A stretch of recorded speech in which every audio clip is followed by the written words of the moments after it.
നാളെ ജൂൺ 20 വിദ്യാഭ്യാസ സ്ഥാപനങ്ങൾക്ക് അവധിയുണ്ടോ? ഏതൊക്കെ ജില്ലകളിലാണ് ഇപ്പോൾ നിലവിൽ ഓറഞ്ച് റെഡ് അലർട്ട് ഉള്ളത്? ആ ഒരു അപ്ഡേഷനാണ് ഇന്നൊരു വീഡിയോ ഭാഗത്തെ.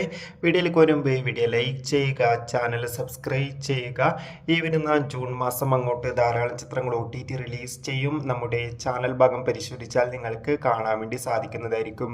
കഴിഞ്ഞ 3 ദിവസമായി കേരളത്തിൽ അതിശക്തമായ മഴയാണ്. കണ്ണൂർ, കാസർഗോഡ്, കോഴിക്കോട്, മലപ്പുറം തുടങ്ങിയ ജില്ലകളിൽ കോഴിക്കോട് തുടങ്ങിയ ജില്ലകളിൽ അതിശക്തമായ മഴയായിരുന്നു കഴിഞ്ഞ 3 ദിവസവും ഉണ്ടായിരുന്നത്. ഇന്ന് വരെ കണ്ണൂർ, കാസർഗോഡ് ജില്ലകളിൽ ഓറഞ്ച് റെഡ് അലർട്ടായിരുന്നു. എന്നാൽ ഇന്ന് മുതൽ കേരളത്തിലെ കാസർഗോഡ് ജില്ലയിലും കണ്ണൂർ ജില്ലയിലും മഴയുടെ ശക്തി കുറഞ്ഞിരിക്കുകയാണ്. വരും ദിവസങ്ങളിൽ മഴയുടെ ശക്തി കുറയുമെന്നാണ് റിപ്പോർട്ടുകൾ സൂചിപ്പിക്കുന്നത്. അതോടുകൂടി നാളെ ജൂൺ 20 ആലപ്പുഴയിലെ കുട്ടനാട് താലൂക്കിലെ വിദ്യാഭ്യാസ സ്ഥാപനങ്ങൾക്ക് അവധി ലഭിക്കാൻ ഏറെ സാധ്യതയുണ്ട്. എന്തായാലും കൂടുതൽ അപ്ഡേഷൻ അറിയാൻ വേണ്ടി കാത്തിരിക്കാം. നാളെ ലഭിച്ച ജില്ലകളുടെ അവധിയുടെ വീഡിയോ ഉടൻ തന്നെ അപ്ലോഡ് ചെയ്യും. അടുത്തൊരു വീഡിയോയിൽ കാണും. ബൈ.